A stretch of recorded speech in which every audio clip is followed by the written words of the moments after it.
We have to take over the educational system. Because the education that you're receiving has not made you a good people or a better people. It made you a more willing tool or slave for your oppressor. That system has to go in order for black people to be set free. All educators, I'm calling on you. We got to take over. We got brilliant educators. We don't need to accept this poison doctrine of white supremacy any longer. In the name of Allah, the Beneficent, the Merciful, all praises belong to Allah, the Lord of all the world. I can never thank Allah for coming in the person of Master Farad Muhammad and raising up a divine Christ in the Most Honorable Elijah Muhammad, and for leaving us a reminder, leader, teaching guide, and the Honorable Minister Louis Farrakhan. And it is in their names that I have the honor and privilege of greeting you in the words of peace and paradise. Assalamu alaikum. Welcome to a journey to a new educational paradigm. Today we have joining us Sister Deborah Lynn Muhammad from Baton Rouge, Louisiana, and Brother Fred, originally from Chicago, Illinois, who is currently residing in Champaign, Urbana. And without any other delay, I would love to introduce you to our first presenter, Sister Deborah Muhammad.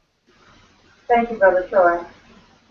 All praises to Allah. In the name of Allah, the Beneficent and Merciful, I bear witness that there is no God but Allah, who appears to us in the person of Master Farad Muhammad, the long-awaited Messiah of the Christians and the Mahdi of the Muslims, who started us on a journey or a path of evolution, as you said, a journey to a new educational paradigm. So he started us on a path that is evolving us stage by stage from a dead people into God. And I further bear witness that Master Farad Muhammad raised up one from among us who was styled as dead.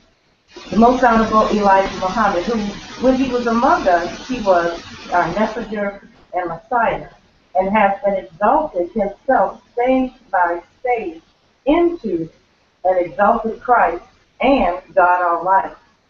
And he now sits at the right hand of the God in power and in control.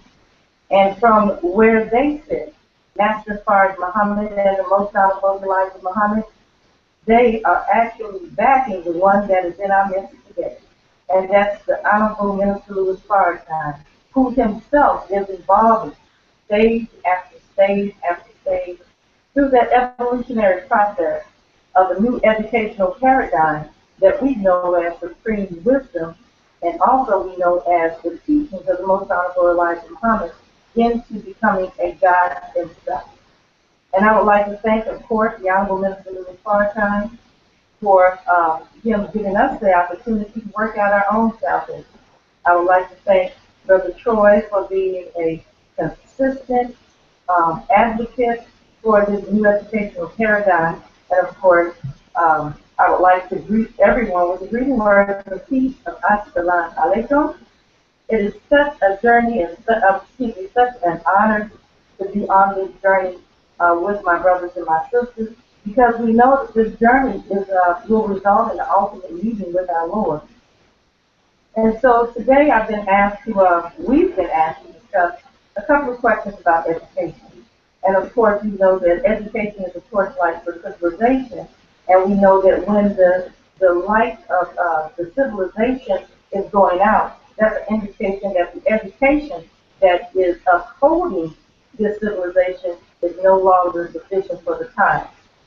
And so what we've been asked to talk about is a couple of questions. One is, what is the purpose of education?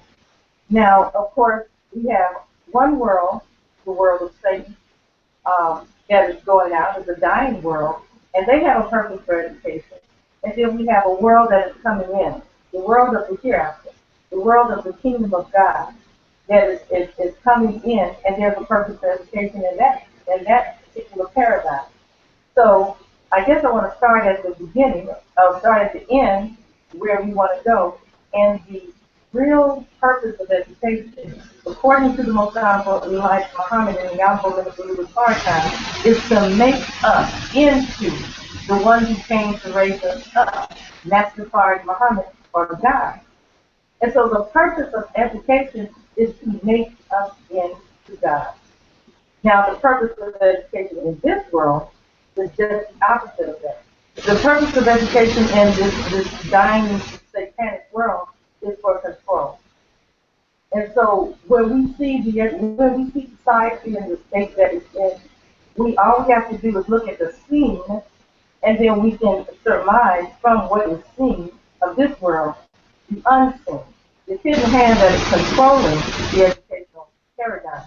And if everything that it turns out is ineffective, then that means that at the root of whatever is taught, at the root of it, the educational system, there is something that's causing our educational 12 years of going to school, may I say, to be ineffective. And so we need to examine that. But let's go ahead and go back to this whole concept of the making of God.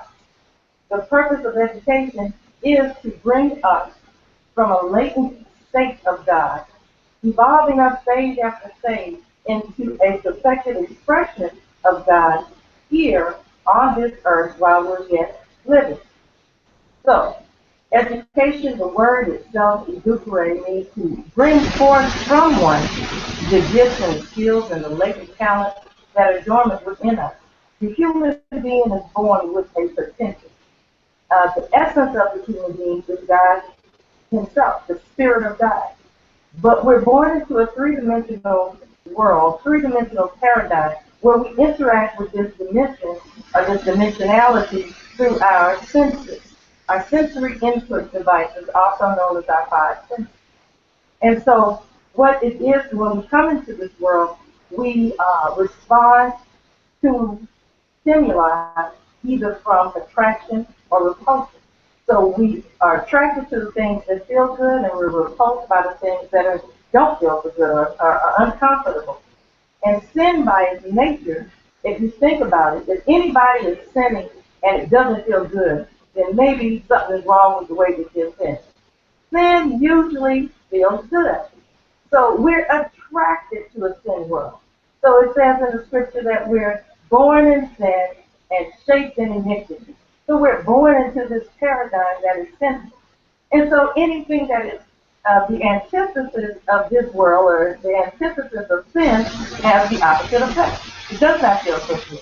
So what will make me know what the uphill road is? It's the freer slave. What is this slave that we're trying to free? It's the essence of God that is lying dormant within each human being that is born into this world, save the grafted devil. So, education, the purpose of it is to cultivate, put in the proper environment, the human being that will nurture and grow this God up out of the human being. And so that's the purpose of us being in the educational system. It's not to give us facts and put the facts on top of us, and we regurgitate the facts and we become a quotologist. It's to see and to operate, it's to see us to grow in power, in gifts and skills, of course, and in knowledge, but not just for a dead letter to recite. We have to do something with the knowledge that we acquire. And we have to create things. How do you know that you're a God? You're a God because you can create. You can bring from the darkness of the space of your own thinking things that are lying dormant within you and manifested in the three-dimensional world. Then you become God. When you can take those things and you can manifest. And you begin to start changing the reality around you. And you can change, just like on a movie Inception, through your thoughts. You can change everything that exists. That's how you know. The Honorable Minister Louis Farrakhan says, watch the weather. And we know that the Son of Man creates hail, snow, rain, earthquakes, and all of these things because he has become a master. So out of his own mind, he can project onto this three-dimensional reality conditions that will create these weather or climatic conditions.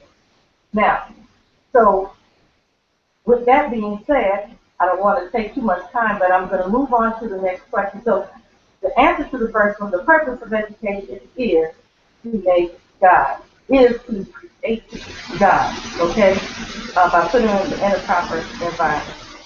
Now, the next thing is that what expectations, what are the expectations of education? Once again, you have this paradox.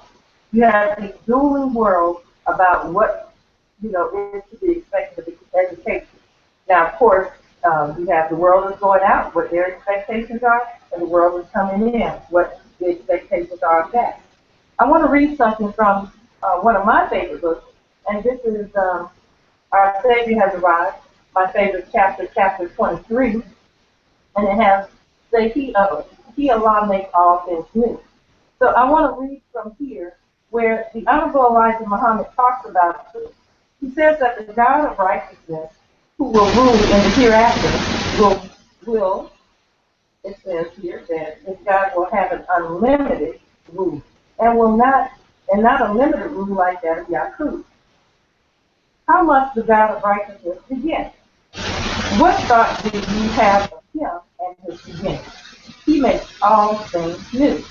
The first way to bring about something new is to change the way of thinking of the people. When you have removed from the people the old mind and ideas, then you can insert new ideas into their minds.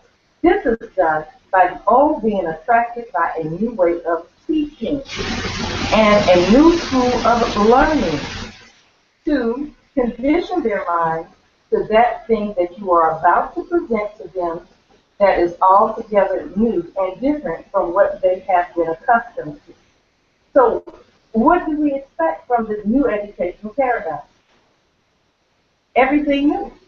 We expect nothing of the old to be in the new educational paradigm, but it's a process. You just can't turn an ocean line on its end like you could a speedboat. So it's a process that it takes place, stage after stage, until we develop all the way into the new paradigm. But what he says to Honorable Elijah Muhammad about this way of bringing it in, he says on page 123, and he said, first, he makes a new mind for us and a new way of thinking. He teaches us a different education, one that we have never had before. He gives us education on the wisdom, knowledge, and understanding of God, not of prophets, but the gods of the prophets of the past. He builds our minds according to the way God says. And that's not the way of thinking of the servants of the prophets. The prophets of the past were inspired in their inspiration was true. The Honorable Elijah Muhammad says that the new world will grow up out of the old world. So there will be a transitionary period. And I like how one person put it, we're going to transmigrate from the old world into the new world, but it grows up out of this one. So as we're moving along this transitionary period, some of the things that are consistent and internal will move through to the as we cross or transmigrate from the old world to the new. And then once we reach the other side, things will be altogether new.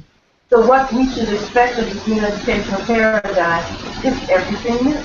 The way that the schools are set up, the way that the textbooks are written, the way that everything is. So we have to prepare the minds for this new paradigm. And so it's stage after stage after stage. Now, what do we have to do in order to get this? We have to ask. The Honorable Minister Louis Farrakhan said in the opening segment, he said that we must begin to start to create a new curriculum.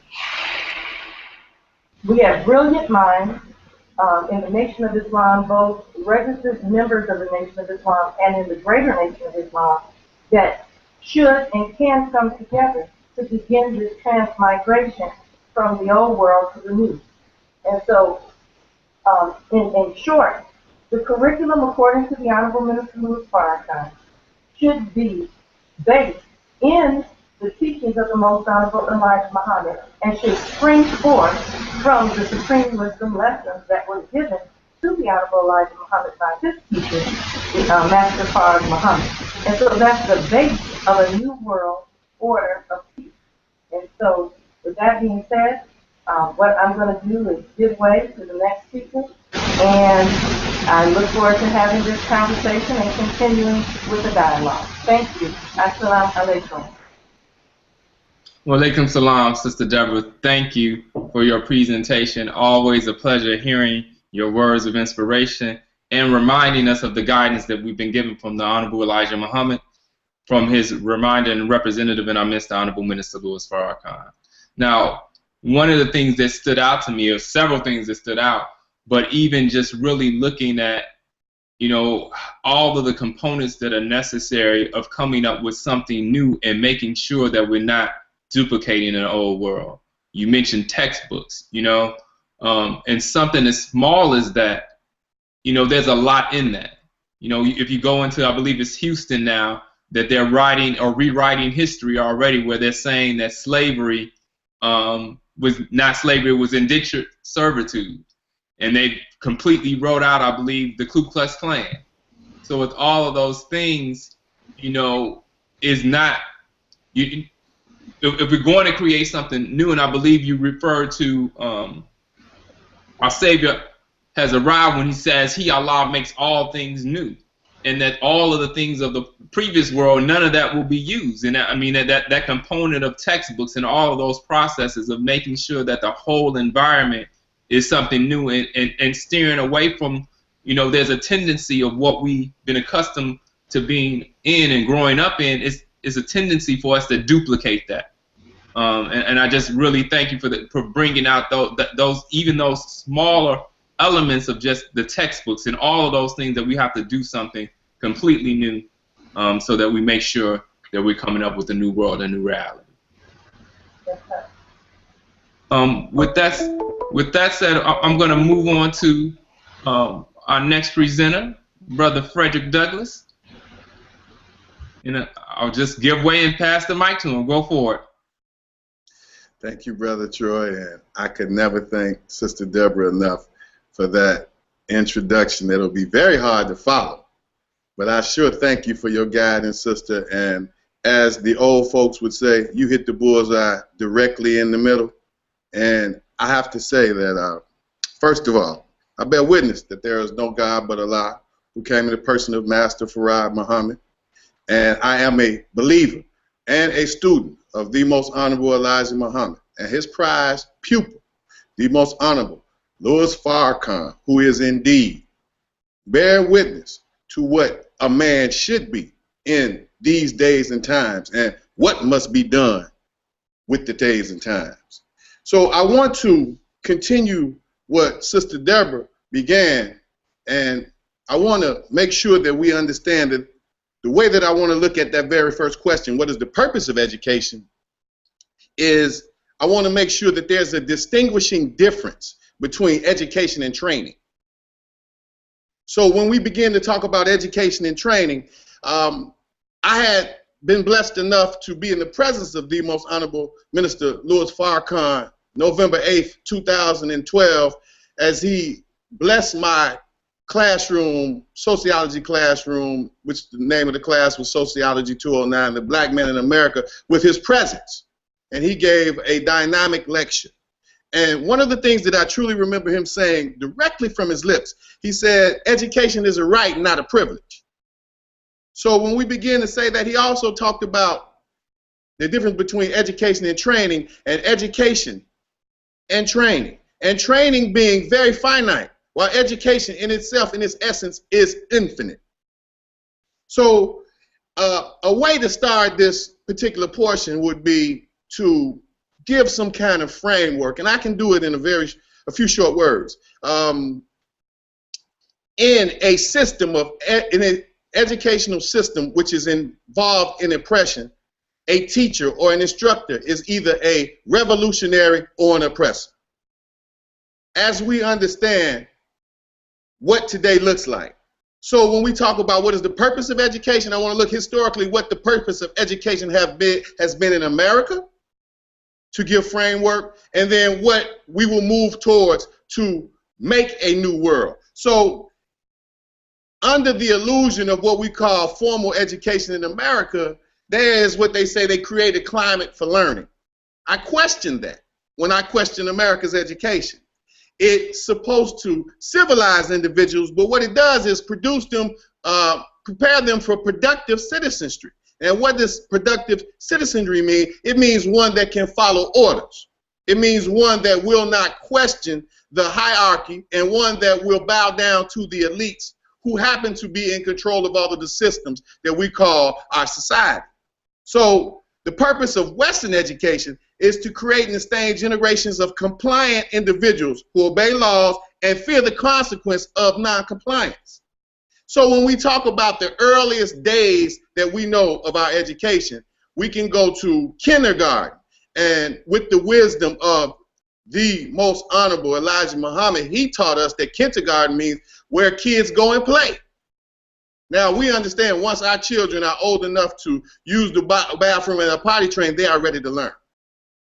So when we talk about that, from the very beginning, we have to question America, because America says wholeheartedly that during kindergarten, before you learn your ABCs, it's far more important for you to learn the Pledge of Allegiance. So they're far more interested in you learning to be patriotic than they are learning for you to be illiterate, to be a literate person.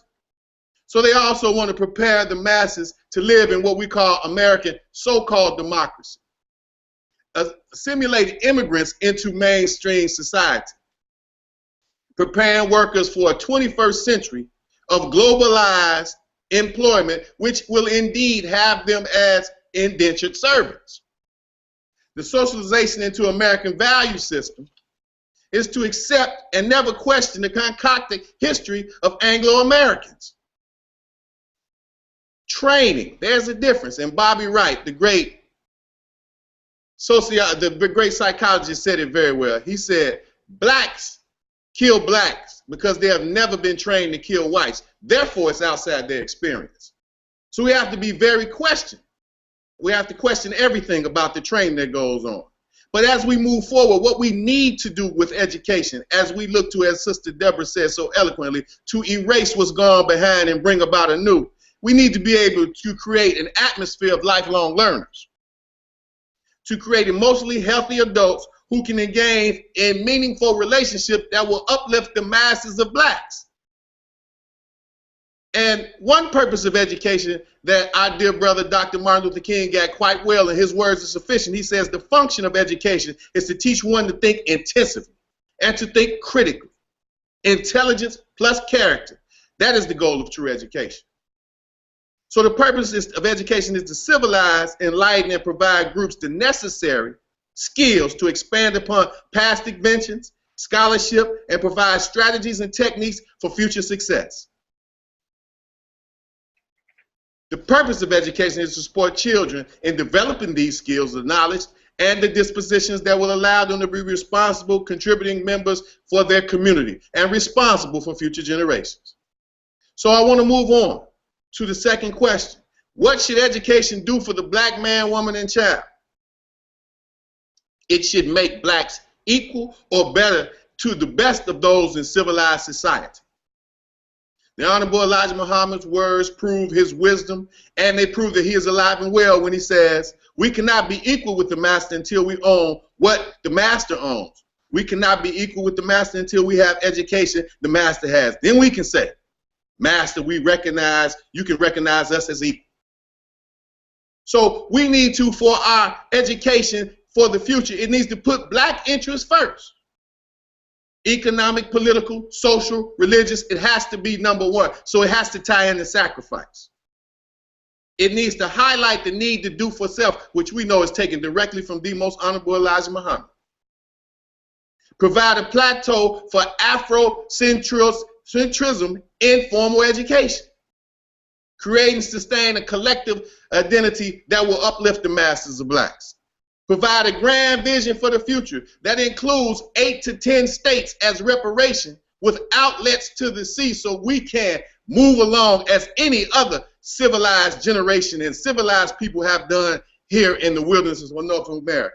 Provide esoteric information that removes half-truths, falsehoods, wicked lies about those who uphold the status quo of white supremacy. And a lot of them look just like we do.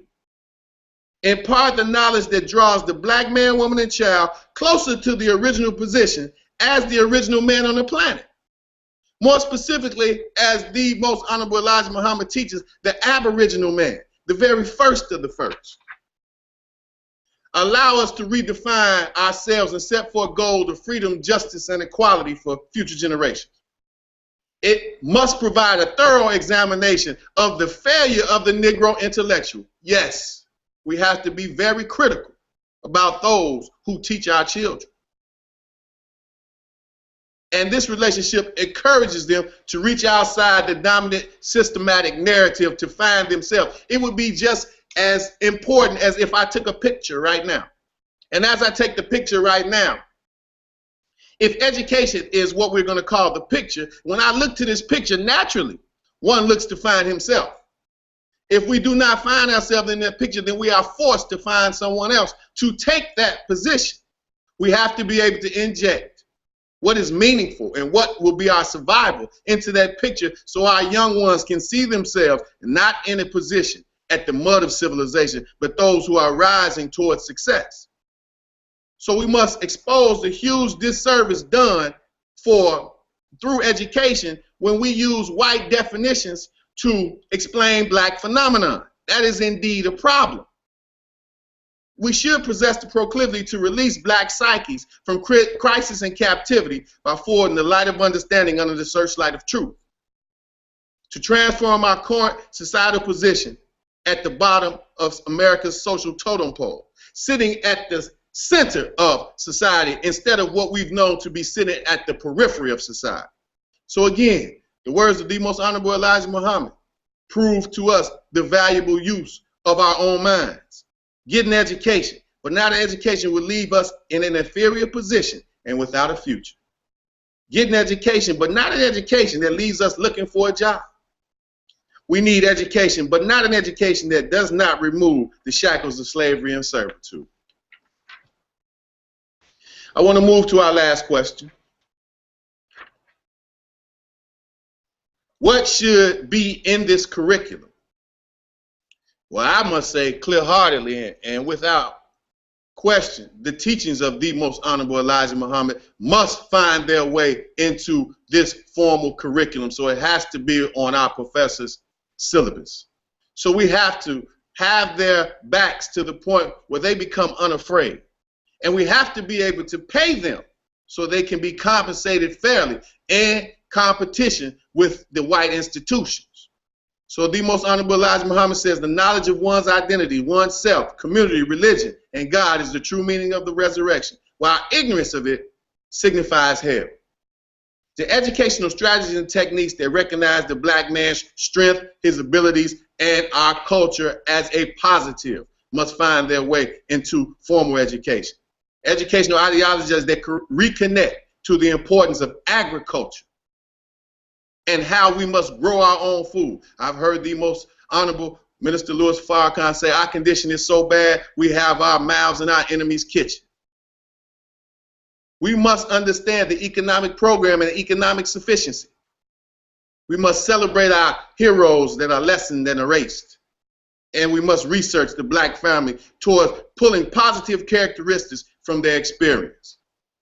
I say without a doubt that the education paradigm of the future has a bright potential.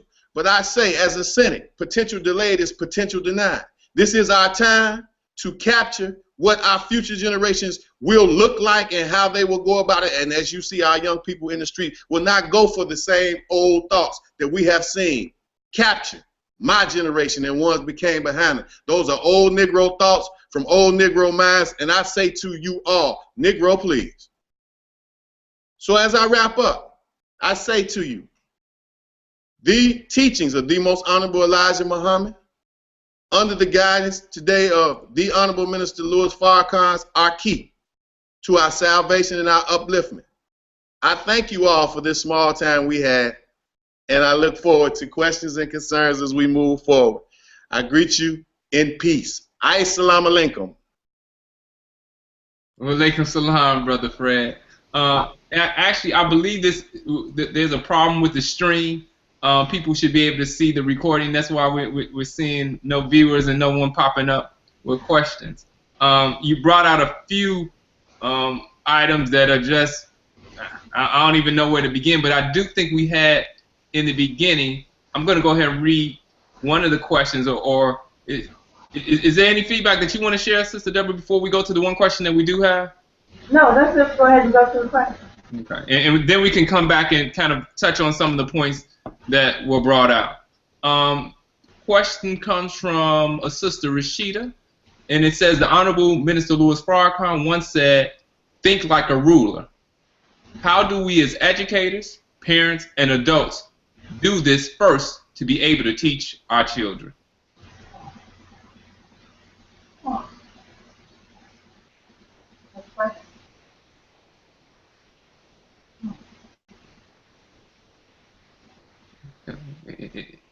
Any volunteers to step up to that one first, or y'all gonna put me on it? Your words, Brother Troy, will be very important, and I can attest that your wisdom will allow for you to answer that question, dear brother, and I will give my thoughts directly after Sister Deborah.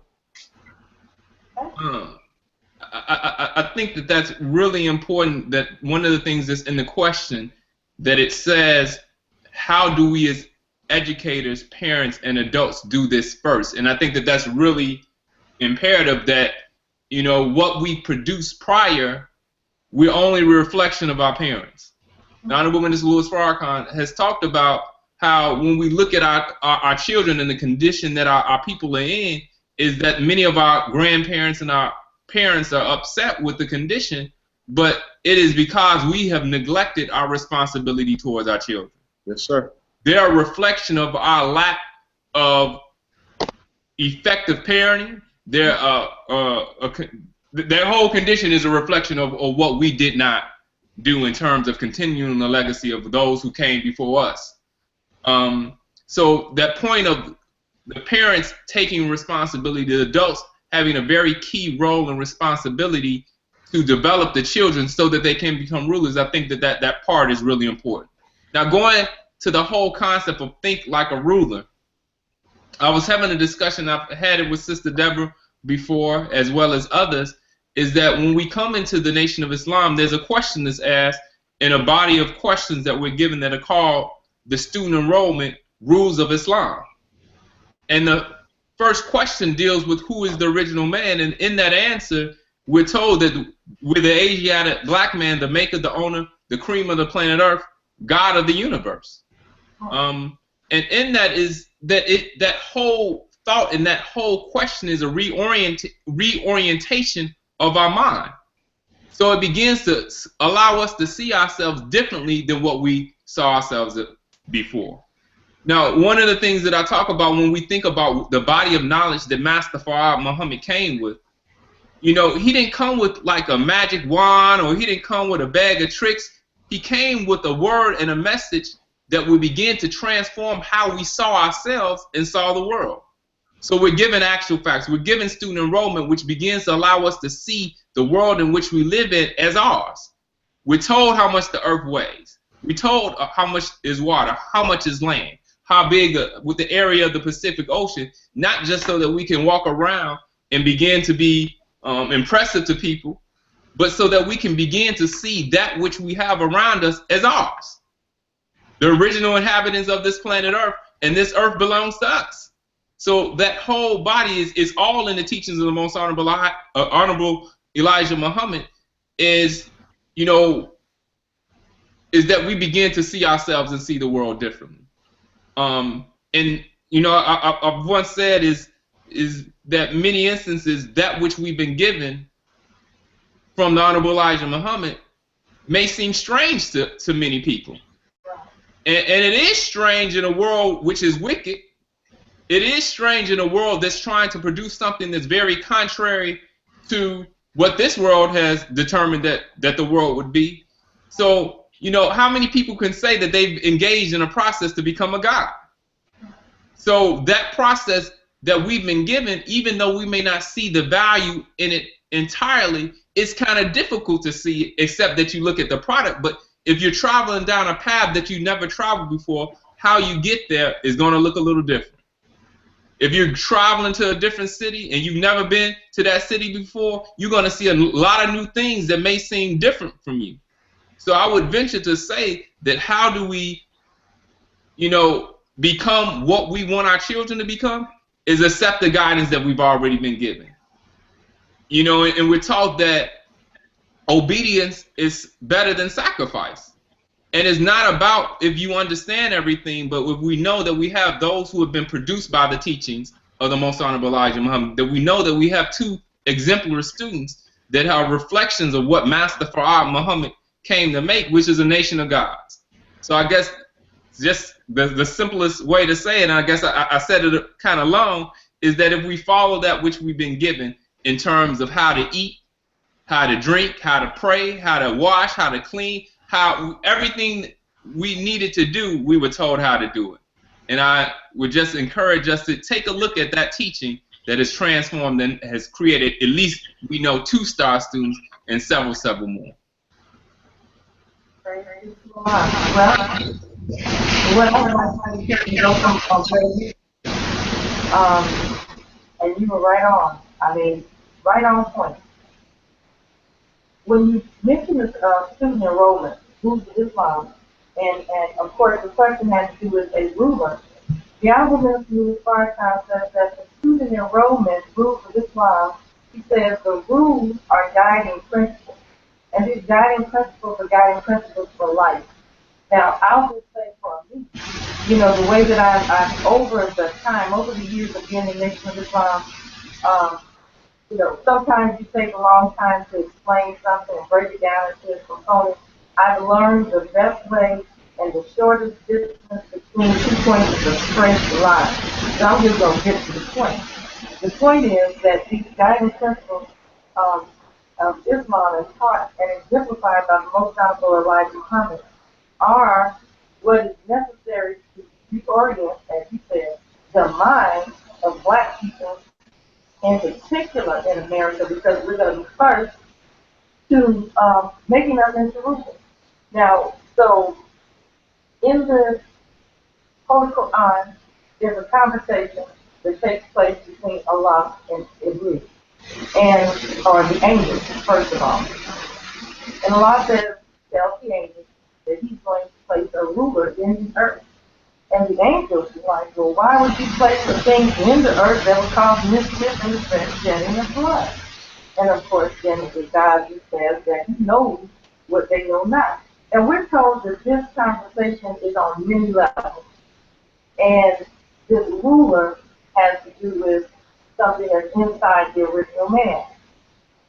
One, this conversation has to do with what we call the Shidaki. That's the Arabic name for the name Satan. And so he built a world, a civilization on an idea of controlling the original people. This control caused them to fight and kill one another.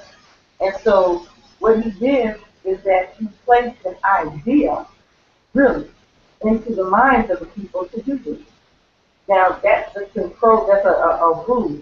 A rule is a guide. Okay? Now, the same conversation, well, not the same conversation, but if you look in your lessons in the instructions to the laborers in what we call the Supreme Wisdom Lessons by Master Farrakhan Muhammad, to the Honorable Elijah Muhammad, you will see that there also is another ruler. And it says that Allah came to make us, we, the lost foundation of Islam in the West, the new and perfect ruler. So you have one ruler that caused mischief and the shedding of blood, which that guiding principle that was put in, those people produce the world that we see. And there's another ruler and a guiding principle, which you said are the enrollments that are being put into us, a thought into our mind that will guide us if we follow it into becoming new and perfect rulers in this world. Now, you also mentioned something, and we talked about this before, in our lessons, and I'm sticking on the lessons because I'm unapologetically Nation of Islam Muslim, so I'm coming straight from the lessons. And if you have any questions or we're not familiar with the language, go ahead and write up your question. If it's something where I'm losing you, because I'm going straight at it. I'm not trying to dance around the point is that we're here to make God, or the school education folks to do God. Let's just go straight to the point. No matter how many words you put on top of it, the reality of it is that's where we're going.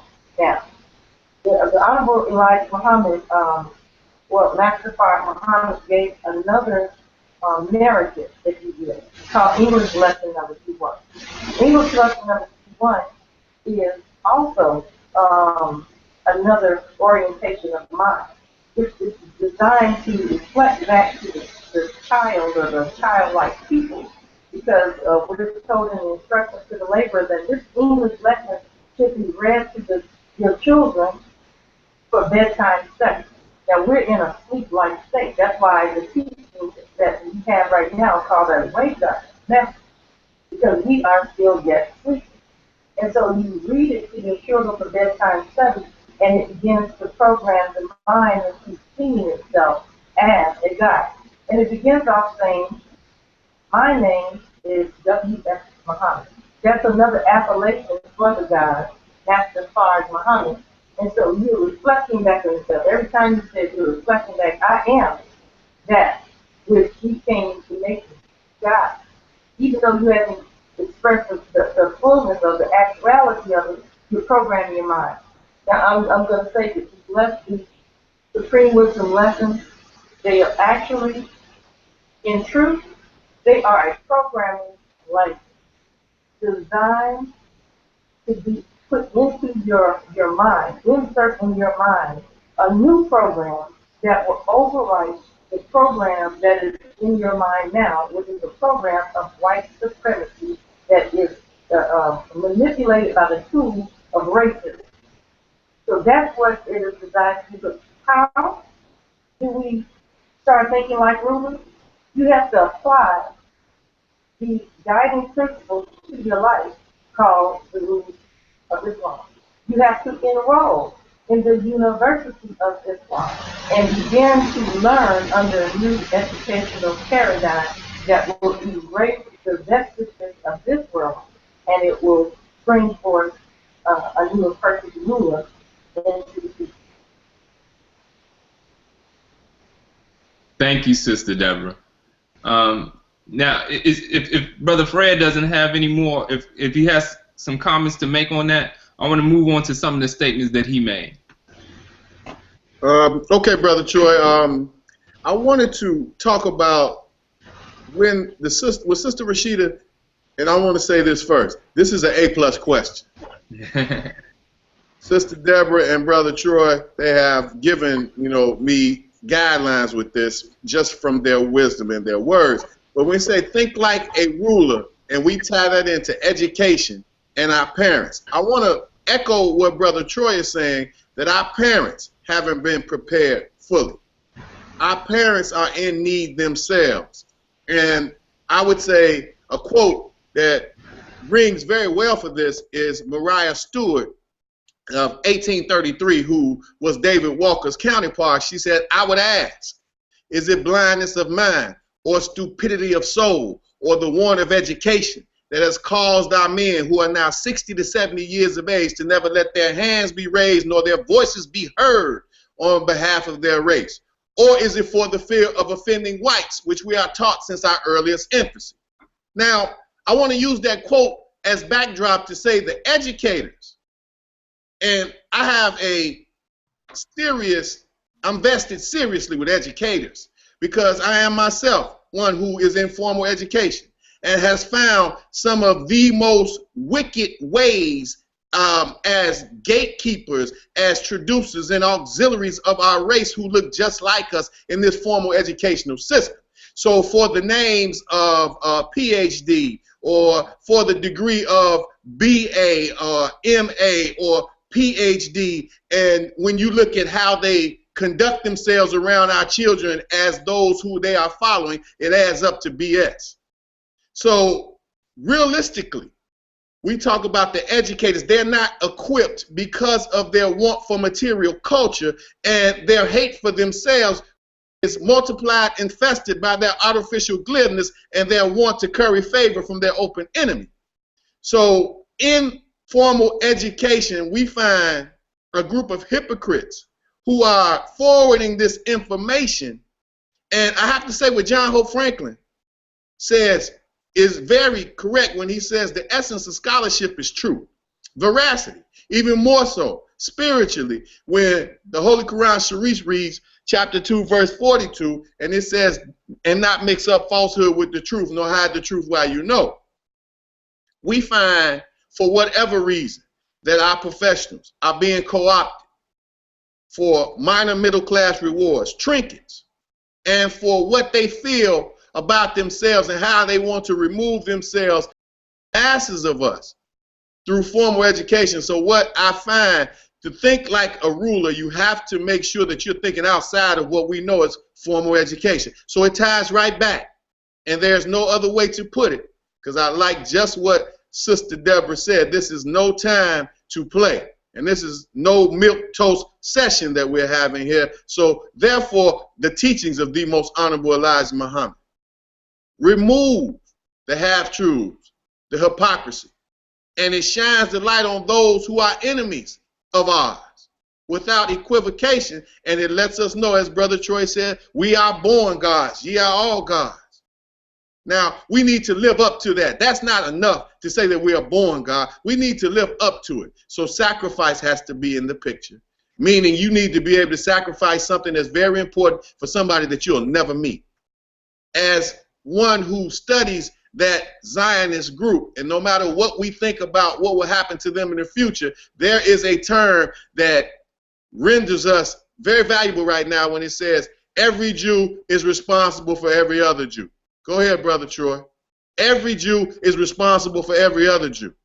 So we need to take the best out of that and leave the rest out of that, and understand the sacrifices that they're willing to make amongst each other. And with our educators, they have to be willing to sacrifice. And here's something that I say: they have to be held with their feet to the fire, and there has to be some sort of consequence. Because right now, there is no consequence.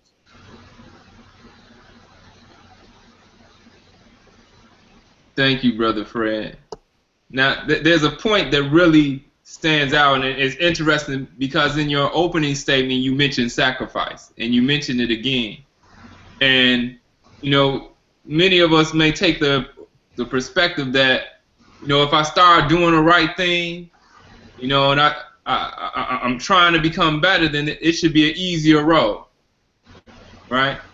But you made the mention of sacrifice, and, you know, one of the things that I mention often is that we have to be willing to make the short-term sacrifice for the long-term gain, right? So what does that sacrifice look like, you know, in our immediate? Because one of the things that's really important in this discussion is that we don't want this to be just like any other regular discussion. And one of the things that I added on later was that this is a journey, right? So, you know, there's a book, From Niggas to Gods, and in the opening of the book, he talks about, please excuse the language, intellectual masturbation, where you say a whole bunch of stuff and it makes you feel good, but at the end of the day, you haven't produced anything. So I would hope that we're not a part of that type of discussion. So we have to be real with this and think about what are the things, because we're going to produce this. So what are the sacrifices that we have to be willing, or our people, all of us collectively have to be willing to make so that we can do this? What does that look like? What's the picture of that? You want me to go first? Yes. Sure. 29, Uncle the Spider says that. It says that the title is hard trials are necessary in order to establish truth. And it goes into saying, do men think that they can say they believe and not be tried? And so we have to be willing to go through the hard trials that are necessary to establish truth. And the question is, what is this truth? I asked myself this morning because the difficulty factor in establishing truth produces trials. They're forces, and we are actually going against the force of the gravitational pull of this world. And there's a difficulty factor in it. So, in terms of sacrifice, and I'm just going to say it like this, because people could say, well, we're willing to sacrifice time, and we're willing to sacrifice money, but no, you have to sacrifice your life. You have to put your life on the altar, literally, to establish this truth. You have to be willing. My prayer, my sacrifice, my life, and my death are all for Allah. So, and Paul says that he dies daily. So you have to be willing to, that anything and everything that goes against the onward march to this truth, to this new world, has to be, you have to be willing to let it go. It doesn't mean that Allah is going to necessarily take it from you, but you have to be willing. And so that might mean that you might lose relationships. Okay? That this is the time of great separation. So we can go with things that are that we would say as, the automatic answer. You have to be willing to fight against people, or you have to be willing to lose your job, and things like that. Yeah. But it's deeper than that. It goes much deeper. So the sacrifice is actually life itself. And if you're not willing to lay down your life for this truth, and this where we're going to a brand new world, you can't get it. It's not enough. You have to give it all. You cannot hold back with those who hold back. And so, of course, somebody may want to differentiate what these things are. But I'm just saying it's life itself. If you're not willing to sacrifice your life, like the Honorable Minister Louis Farrakhan and his teacher before him, the most honorable life mind, you won't be able to do it. This is too great of an enemy that we are fighting. To say that I'm just going to give my time after 5 to establish truth, after I get off my job. Not enough. You have to give it all.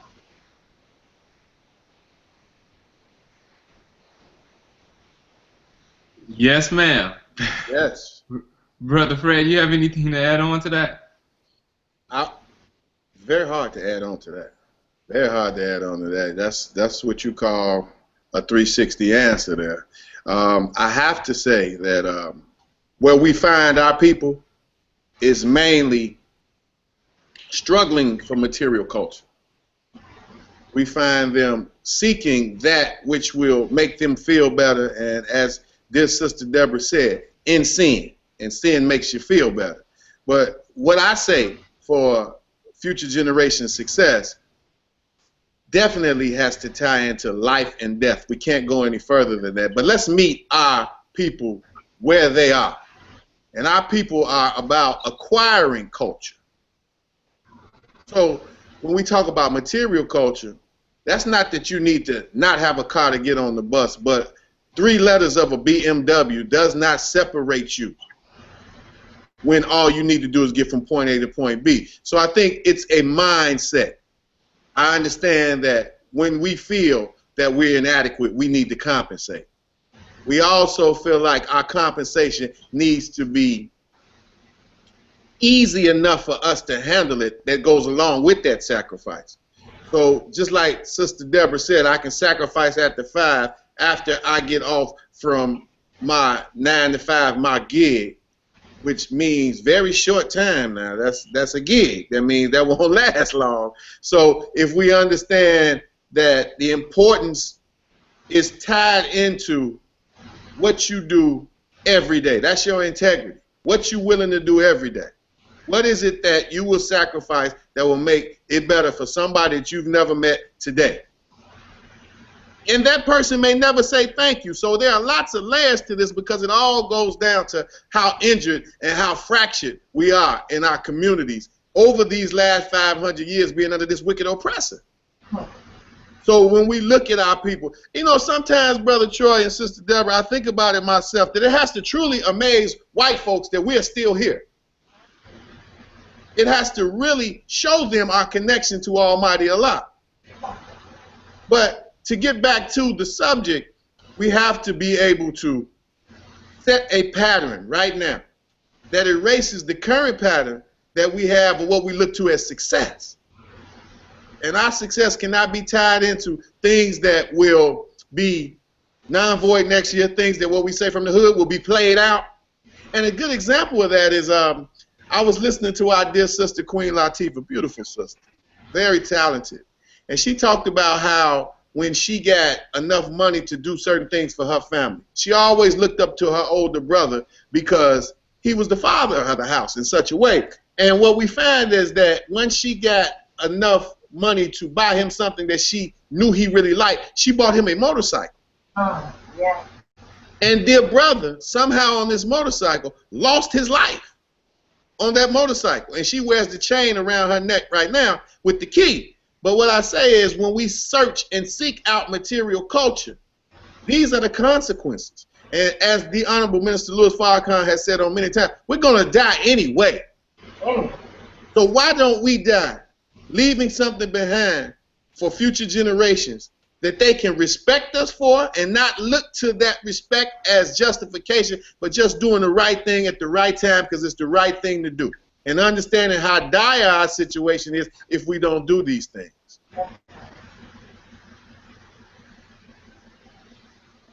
Thank you, Brother Fred.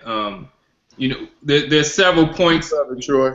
And we're closing out on the end of time, but you know, I just want to touch on a few things, and I want to make sure before we leave out that each one of us go around and kind of just point on one thing, because sometimes, you know, when we think about all of this, it can be quite overwhelming.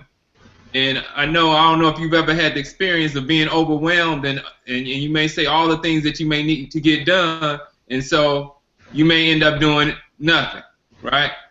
So, you know, I'm going to give you all some time to think about it as I do the same. Is we want to close out on what are we asking as individuals who have made a commitment to this, right? What are we asking, or what is something that our brothers and sisters who are interested as we are interested that we can start doing tomorrow, if not today, okay? But before that is, you know, one of the things that, or there's several things, but going back to what education should do, and even as we seek things in the material world, that we know that we actually do have to be able to live, right? We have to be able to feed, clothe, and shelter ourselves. And we're taught that seek ye first the kingdom of God and all of his righteousness, and all these things shall be added unto you, right? In the lessons, we're given a problem number 13, which sometimes we leave out the first part, and we talk about the promise that Master Muhammad has made to us, which the promise has been made for luxury, money, good homes, and friendships in all walks of life. But the first part says after learning mathematics, which is Islam, and Islam is mathematics. So part of what we and of course with that is Islam, we're told, and we understand that it means total submission to do the will of Allah, which brings about peace. I know I said a lot with that, but I just wanted to step out and put that even though the reality is that we have to seek Allah first, is that we know that we have to have an education that's equipping us with the things that we need to do to take care of ourselves. Even if it's not the extreme materialism or motorcycles, that we have to be able to eat, and what we're being taught should be able to empower us to do that. And with that said, if there's no other comments with that, I want to close out. If you all have closing statements, please include in your closing statement one thing that we want to challenge our people, if we've not challenged ourselves, but also challenge our people to do. And who we going to go with first? Well, I guess I'll go first. Well, as we say in the Nation of Islam, and maybe we've taken it too far in some instances, everything is real. So we do know that we have to. We do know that we have to live. The Honorable Minister Louis Farrakhan always talks about the parable, or in the Bible it talks about that foxes have holes and birds have nests, but where the Son of Man has laid his head? He said that if the ants can eat, and they don't have to go touch the crops. The birds, they don't have to go touch the crops. What happened in our thinking when we think that we have to be tied to a system in order to survive? Now see, this is a problem, and it's a problem of control. The black nation has everything that we need to be independent, except unity and the right thinking. If we turned our back, just like, for example, 10, 10, 15. They're not saying that because of what the minister called for the boycott for Christmas, that is a direct positive effect of the Macy's closing, the Walmart closing, but we know it is. That was unity. So we were able not only to keep black dollars in our pockets, we were able to affect the bottom line of another citizen.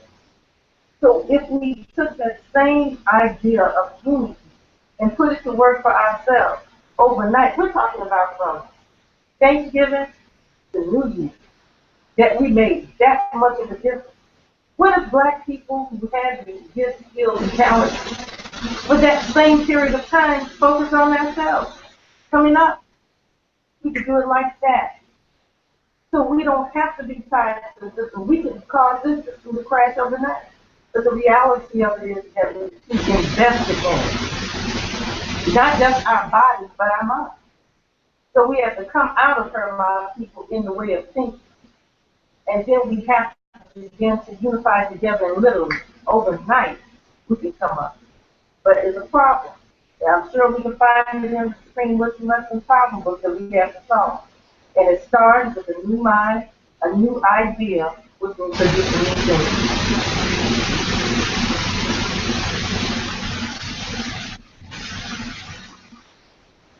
Well, I thank Sister Deborah again for those thoughts which guide me directly to something very tangible that I would charge our brothers and sisters, which I attempt to charge myself with all the time. And it sounds very elementary, but it's so very fundamental. I would charge that we find a conversation that is very challenging with the people that we have in our lives. We know all of us have those conversations. When you see that phone ring and you look at the number and you say to yourself, this is going to be something I wasn't ready to deal with, but I got to deal with it. So for us to grow, it's the way that we communicate and the way that we speak to one another. So when I say Sister Deborah and I say Brother Troy, I really mean that. And when we talk about our people in that regard, we have to be very clear to begin to speak to each other without so much animosity. We need to begin to speak to each other and using the terms of reasoning with one another. Remove the bickering and quarreling. If we can begin there, the communication of having a conversation, an intelligent and meaningful conversation, and being able to disagree without being disagreeable, then that is one step towards, and that's a huge sacrifice, but it's one step towards us becoming more unified, whereas I can hear your ideas without totally agreeing with them, but being able to see the value in them and not just seeing the good in our brothers and sisters, that the most honorable Mr. Louis Farrakhan often says, but seeing the God in our brothers and sisters. It starts with the way that we speak to one another. So we charge one another with this week, that one conversation that will be very difficult to begin by saying, you remove the idea of bickering and quarreling and using the idea of understanding and reasoning. Thank you, Brother Fred. At one point, Brother Troy, before we close out, just quick. The point that I wanted to bring up, Brother Fred brought something up it's about focusing your mind on the idea. And another thing, as we are starting to learn how to communicate with one another, the other idea is to focus on the future. Placing your mind in the thought of a world where you control your destiny. you know, you have to first think the thought and before you can manifest the reality. And so we have to begin to do that. And as we move into Savior's Day 2016, the Honorable Minister Louis Farrakhan has called for workshops to deal on the ministry that we have within the Nation of Islam, the 9 ministries, which begin to start forming and framing the mind to see a world wherein we can rule in righteousness. You have to have the thought first, and the thought is a seed that eventually will germinate and then grow and then go beyond the ground that it's in and spring up for new life. And so that's what we have to do in addition to watching the way that we communicate with one another, is begin to see a new mind. And I would like to see personally a campaign for the next year from the Ministry of Education that deals with independence now through education. So we can become an independent people by controlling our education. And so what we have to do is formulate our Ministry of Education, and we're having a Ministry of Education workshop on both Friday of the 19th and the 20th. And we encourage everyone, every citizen of the Nation of Islam, which is the 40 million black people. We can't get y'all in the co-vote center, but we encourage you to come out and participate. Be a founding member of the New World Order that's coming in. Be somebody who has your, as they say, John Hancock on the Declaration of Independence. Let us declare our independence, but we have to start first in the mind. Thank you, Sister Deborah. And I want to throw my picture in there as well of the image, and one of the things that I think we need to begin to do is to really take a commitment to reflect on that new reality. You know, what does freedom look like for me? And sometimes we spend a lot of energy focusing our attention on what the fight looks like, what the sacrifice looks like. And those things are important, but it's a lot more difficult to sacrifice when you don't have a clear picture in your mind on what you're sacrificing for. So I would encourage all of us is to, you know, sometimes we may have those reflections, but begin to write down and picture what freedom looks like. What does our people look like? What do we look like being free? And I think the language is that picture of what we look like being free, not the language of what we look like not being oppressed. You know, because sometimes we think about what it would be like if we didn't have to deal with the things that are going on with the police brutality, right? But we have to get even beyond that thinking, or thinking about what does that picture of freedom look like for us. And I know the minister did an interview before 1010, and he spoke, it made that point of that, you know, our people really don't know what freedom looks like. So it's difficult to make a sacrifice for something that you don't necessarily have a picture for. You know, being all of the things that this world consumes us with, be it consumerism, be it social media, be it all of these things, this information, this overload, that we don't really take a time to actually begin to create mental images for ourselves, because we're provided those, right? So we don't think as those creative thoughts because we've allowed someone else to give us our thoughts. And so that's one of the things that I know that I desire to do is to write more, and not just write in general, but write about what does that picture look like for our people being free. Now I know we're past the 7 o'clock hour, and I'll let my presenters decide if they want to attack this question now, or do we want to start the next presentation off. I'll read the question. You can say, hey, we're going to start off with that one next time, or if you want to touch it. But Sister Nadira, she says, peace all. And she said, what can I do as a parent starting Monday to make a difference? To be even more specific, please each name one thing that will make an immediate impact on the current educational system or help to create our own. So are we starting with that one next, or do we want to end out on that one? I can say something in short, and it's very brief, and it's very simple. The Honorable Minister Louis Farrakhan has taken the student enrollment rules of Islam and begin to start creating lesson plans started. Monday morning, what you can do is that you can take the question, who is the original man? And if you have a first grader or a kindergarten or whatever, you can begin to start by teaching sight words within that. You can start doing definitions depending on how old they are. You can have them draw pictures of what the original man looks like to them. You can begin to start doing research. You can find a very, very, very, very black person on the internet. Go to India, find some of the Dravidians, or what they call the untouchables. Show them what a real black person looks like. And you can start formulating their minds on who is the original man. You can go into DNA. I can give you plenty of things. If you just really look into the student enrollment and just really just start breaking it down and thinking about teaching it in an integrated fashion, because I talked about right there, language.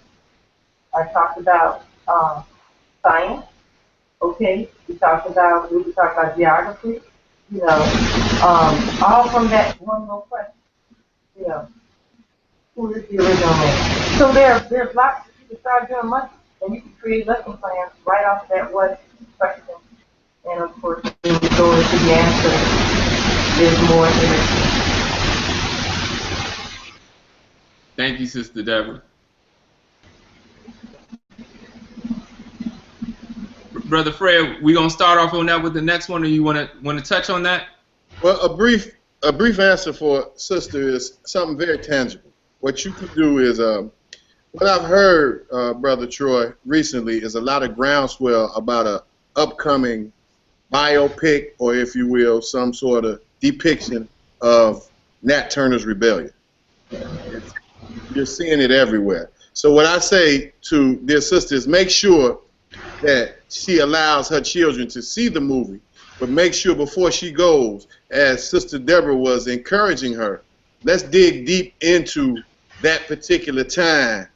Let's dig deep into the truth of Nat Turner being a prophet. Let's make sure that the children understand his place in society, and I mean his proper place. And we need to be very critical about some of these movies that we're seeing. So allow the children to see the movie, because it's just good for them to understand who he is. But it's even better when we prepare them. And then we become more critical about how we look at the movie and what they say, post facto and ex post facto, what came before and what came after. So I would like to say, if you're going to pay attention to Nat Turner, understand Sam, Hark, Nelson, and that entire group of young men. But if that's the case, sister, we need to make sure that you have already read David Walker's Appeal, because David Walker's Appeal turns right into Nat Turner's Rebellion. So please let us guide you historically as you guide those children historically. And I think that will make a better conversation at the dinner table and make them better equipped to deal with the stalwarts of white supremacy in their own education. Thank you, Brother Fred. One thing I just want to add on to that, and is that, you know, I've had a conversation with a few people on that when I was younger. I had in my mind that at some point in time that, like, becoming an adult was magical. It was a magical experience that, where, you know, I'm a child now, and at some point in time, I was a teenager, but at some point in time that just something was going to happen, and on that day that I was going to become an adult. And of course, as we understand now and we see the time is going by quickly, that we're on a continuum. The process of you becoming an adult started when you were conceived. And that process is continuing to go on. So who you are right now is shaped. Who I am today is shaped more by what I've done and the choices and the decisions that I made 5 years ago, 10 years ago, is more impacted by those decisions than what I did yesterday. So what that means for me today is that the things that I'm doing right now, yeah, they may have an impact on tomorrow, but they're having a bigger impact and more impactful for the things that I'm going to do, or that are going to occur and happen in the future. You know, it's about proper preparation. You know, so I think one of the things with that ties with the question which both Sister Deborah and Brother Fred connected on, which is actually helping our children to see that the decisions that they're making and what they're doing right now is helping to shape what their future is going to be like. And with that said, we could go on and on, but what I do want to leave you with is an echo on what Sister Deborah said is that we do have Savior's Day 2016 coming. Divine instructions for 2016. You don't want to miss that. And you should see the website address coming up at the bottom, which is www.noi.org/Savior's Day. Please register, and we look forward to seeing you there. And I want to close out as we started. Assalamu alaikum, and out with the words of the Honorable Minister Louis Farrakhan from 10/11/15.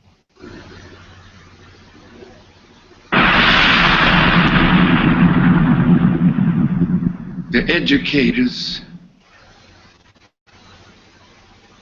we want to open with a ministry of education that develops a curriculum for all ghetto schools. Not just for Chicago, but once we develop it, it has to be accepted. See, we're like colonies now. Not the 13 colonies, but in all the major cities, there's a ghetto. The Chinese not called a ghetto. They're in a separate community, but they control the education, the politics, the business of their community. That's right. And they function pretty good, separate. Thank you all for joining us. Assalamu alaikum. Until next time.